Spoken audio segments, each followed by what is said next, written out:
Okay, the way I have the Quad Cortex set up is that basically it's my amplifier.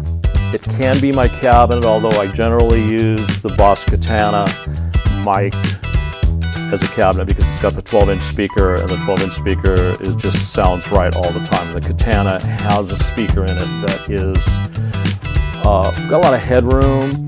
It's got a big magnet. It's very neutral sounding. It doesn't have its own tonal color too much, which is fine because I can get it all from the Quad Cortex and the amps that I put in there. So I generally use my vintage amps that are sampled or captured. They call it captured and put in there. And then I play my amps. I'm used to my amps, so I have a connection to them. And I've been playing a long time. So there's certain ways that I've always done things. I've used a pedal board into an amplifier. So I've got it set up basically to do that. It does other things too, but that's how I have it set up. My mind knows what to do with that. I don't have to think about it too much, so I can play and sing and not worry about where's everything at? How do I do this? You know, you don't want to do that. You want everything to be as natural to you and easy to use as possible for your performance.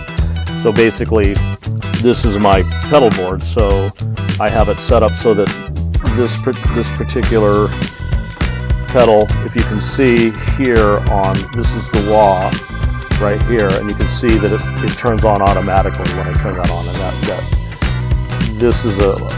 this thing before the wah icon is a little bit of a boost because I like to goose the pedal on this particular patch, so that when I use the wah, it really howls. It howls a little bit more when you goose it a little bit. I don't do that on every patch, but that's how it's set up on this patch.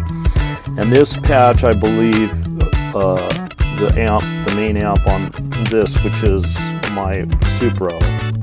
No, that's the KPN. It's also the KPN too. It's just a Marshall type amp.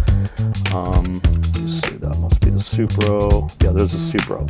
So you can see that the gain here, when I press on this pedal, the gain goes from about 50% to about 100%. So it's kind of a drive. I can control the amount of drive. And I'll show how that sounds in a subsequent video. But it gives me a lot of control over what the gain is on that particular amp. So that's how I use the expression pedals. And then these pedals are set. I've got amp, a Supro, I've got a Marshall type.